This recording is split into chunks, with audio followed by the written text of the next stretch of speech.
What's going on YouTube? Welcome back to another video, and today I'm going to be showing you how I made this Konate poster. So this is the new defender for Liverpool FC. Basically he's going to be probably starting this weekend, so I thought I'd make a poster on him. You know, he's looking good in pre-season and everything, and I just wanted to make a poster on him basically. So yeah, without further ado, let's get straight into the video and, you know, learn some things.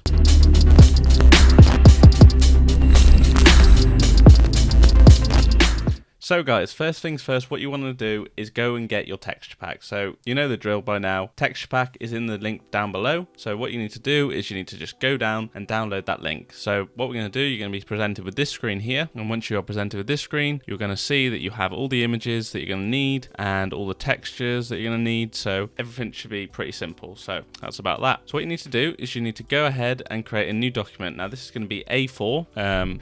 Just going to basically a standard, you know, size for England and everything. So let's just create an A4 document and then we can get straight into it. So what I'm going to do first is I'm going to create the background. So what you need to do is go to your texture pack, and the first thing you're going to need is going to be the slices and texture pack. So this is already all done for you. All I did was basically make these lines with a pen tool and just made them like, you know, diagonals. So pretty simple, nothing too important. I didn't think I needed to show you that because, you know, it's not the most you know, hard thing to do in the world. So let's just drag that in and then drag 01 texture as well. I'm gonna drag these in, and then we can see that we've got our background set out for us, and the spikes are looking real good. Opacity is about 10%, just because once you use the camera filter, this will come through a lot more and you don't need to make it too intense. Got all that done. So what we're going to do now is we're going to get our images. So first things first, we need to get the images of Konate. So we're going to drag these three at the bottom, not like that. We're going to select them all, drag them in. There we go. So as you can see, we've got them all posted in here,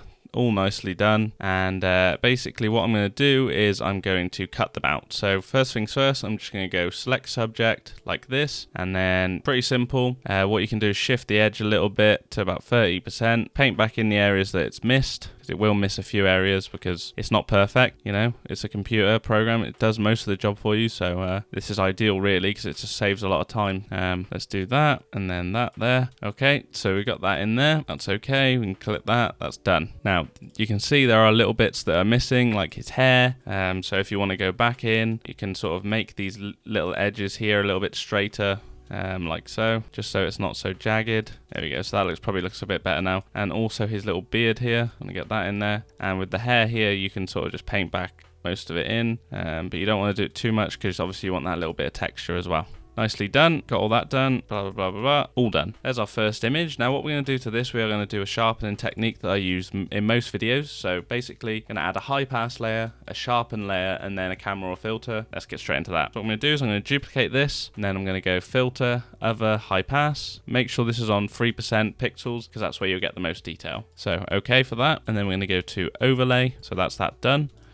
Now convert that to a smart object, all done for that bit. So now I'm going to duplicate it again, so Command J again. And then what we're going to do is we are going to go to sharpen, unsharpen mask, and then you can just copy these textures I have here, not textures, these numbers I have here. So 60%, 22.5, and then 0 threshold, and then you click OK. And then what we're going to do is go to camera or filter as well. And once we got to camera or filter, I'm going to upload a preset that I have, called sharpening, and then I'll show you what it does. So if you go into basics, this is all the stuff it does.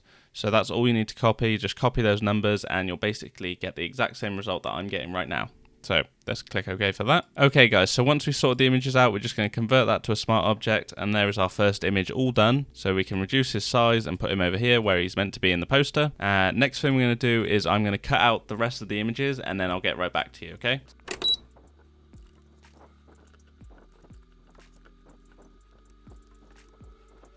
Okay guys, so all done with the image, you know, editing and cutting out, so we don't need to do anything more with that. Now the only thing we need to do is sort of move them around and position them where they're going to be in the poster design. So you can sort of play around with this yourself.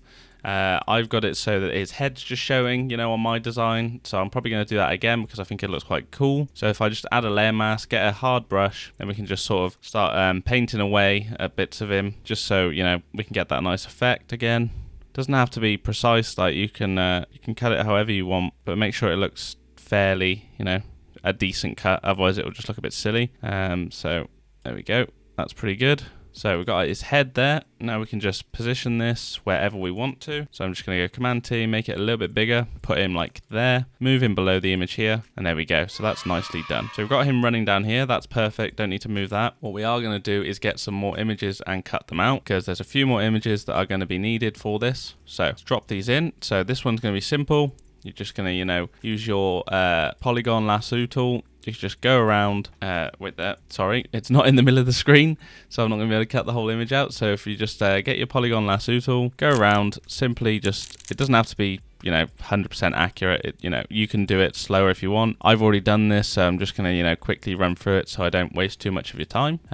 But yeah, you can quickly do this with the polygon lasso tool. You can use the pen tool as well if you want, if you find it easier, but I think that one's just as good. It does the same, you know, same thing, just a little bit more rough. So select and mask that. All done. Now what I am going to do with this image, I am going to make it black and white. So if you go to camera or filter, just want to go desaturate that, and then that's all you need to do. So that's nicely done. You can convert that to a smart object now and turn that off for now.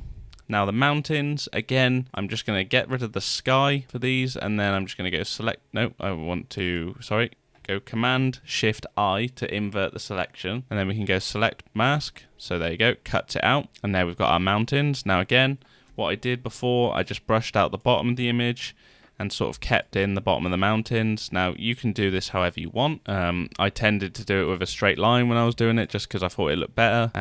But obviously, you know, personal preference. I can't close the selection there. That's the problem. Okay, I can't close the selection. Nice. Let's just do it like that. Nice. There we go. We've got our selection closed, and then we can brush away the bottom. Now we've got a nice sharp bit of mountain edge, and we can position that where we think, you know, where we think it's meant to go.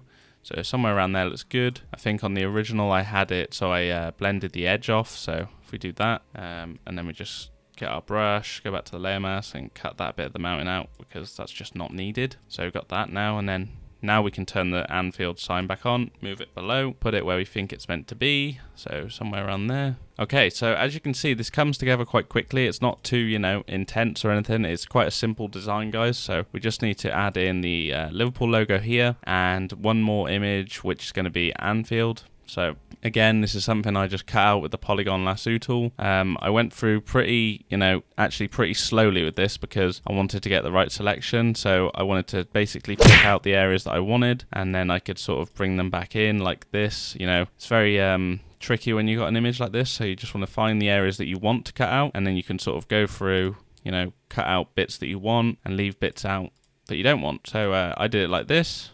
Now you can do it any way you want. You can do it, you know, keep the whole image in if you want, but I do recommend you go through, cut it out normally, and find your perfect selection. So I did that really quick.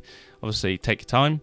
So that's all cut out now. We can rasterize that and apply the layer mask. So that's all good. Convert this to a smart object, and then we're just going to move this down here. So this is about where I had it, I'm pretty sure. So put it under there. Nicely done. So what I'm going to do now is I'm going to layer mask out this little bit here, because I don't want that showing, because I just want the player up front to show. So we've got that now, and I'm just going to go and get my Liverpool logo, which I had somewhere here. Let's drop and drag that in. I forgot to put this in the texture pack, but it will be in there for the actual video, so don't worry about that. I'm just going to drop it in there now, actually. Nicely done. And there you go, guys. So we've got most of this pretty much done. As you can see, it's a very simple design. It's not too much to do. So we want to add some shadows where his feet are, just so he's not sitting on, you know, thin air. So let's get a nice little black, zoom in, and obviously this cutout here isn't great. But I'm not doing this, you know, for a final design. So it's just to sort of show you, you know, what's going on and how you can make your own design like this. But obviously you can make it look better than this, I hope anyway. Because if you can't make it look better than this, you probably want to practice a bit more. So we've got that done. Reduce the opacity a little bit. Nicely done. Okay, so that's all done now. Now the only thing we need to do really is add a camera or filter to this. So obviously you can add some color correction so that their faces look, you know, similar, and, you know, colors and all that stuff. But for this, I'm just going to keep it as raw as possible. Don't want to make it too overcomplicated, because that's just not really necessary. The one thing I am going to do though is put an exposure layer on this player. So if you go down to up to exposure, then what you're going to do is slide this along quite, you know, a lot. So as you can see, it's made him really bright. Clip and mask it to this image. Go Command I to invert the mask. Then what we're going to do, we're going to zoom in. We're going to go right to where his eyes are. Put the opacity up to 100. Get a hard brush. make it quite small so you can just select his eyes. Then what you're going to do is select a white color, and then we're going to paint back in where his eyes are. And now as you can see, it's making his eyes stand out way more and making it look way more effective, which is exactly what we want. So as you can see now, if I zoom out, his eyes look 10 times better. Now you can do this with the rest of the images if you want, but I'm just going to leave it like that for now because I think that's enough. But as you can see, guys, this didn't take too long, and it's actually a really nice design. So what we're going to do now is we are going to get on to the camera or filter stage. So if I go Command Shift Option E to make a screenshot. Now what we're going to do is we're going to go through the camera or filter stage. I'll go through it step by step what I did, just to make it, you know, as simple as possible for you guys. So what I did is put the contrast up to 40%, then I put the highlights down to 30, shadows up to 30, same with the whites and blacks, down to 30, up to 30. And then what I did was bring the texture back through, so about that. Then I brought the clarity up to about 30, and then dehazed about 10, and then saturation and vibrance I boosted to 10. You know, it just makes that that red top pop a little bit more. Then what I did was go into the curves, play around with that a little bit, just to make the shadows look a bit more, you know, intense, like so. Sharpening, definitely boost that up to about 100. Because this is meant to be a really clean, minimal poster. So what you want is basically to bring out all the texture, but to make it look really sharp and, you know, defined. Color noise you can get rid of a little bit as well, because don't want any of that, and noise reduction as well. Color mixer, left this. Color grading, I left this as well. Effects, grain, I added 30 grain, and then a slight vignette, so about -15 vignette, so it brings the corners in a bit darker, makes it, you know, focus more in the middle of the design. And then what I did was boost the saturation in the reds, and that was it. So if we do a side by side, as you can see, it just basically adds, you know, that extra finishing touch that you need on some designs. So basically the shadows, you know, you can work on that. The colors and the corrections and stuff, you can work on that. But as a rough, you know, idea of how to do it, you should have a perfect idea how to do it now. Oh no, I don't want to go back. So there you go, guys. Hope you've enjoyed the video. I tried to be, you know, quick, because I don't like keeping these videos too long for you guys, because I know you get bored, and I don't want you to get bored. I just want you to keep learning and, you know, progressing as I am. So yeah, in the future I am going to be doing a video where I go through some of my designs, just, you know, like going through like where I started to where I am now, because there's a drastic change. You can only just go and look at my Instagram, you know, link down below, and you'll see the change from like where I first started to now. So that's going to be coming in the future. And also I am going to be starting to do some videos of your designs. So I want you to send me your designs in the future when I've set up an email template for it, and then I'm going to go through and find bits that I can change to make it look better. So hopefully you guys are looking forward to that. Thank you for all the new subscribers, and yeah, I'll see you in the next video.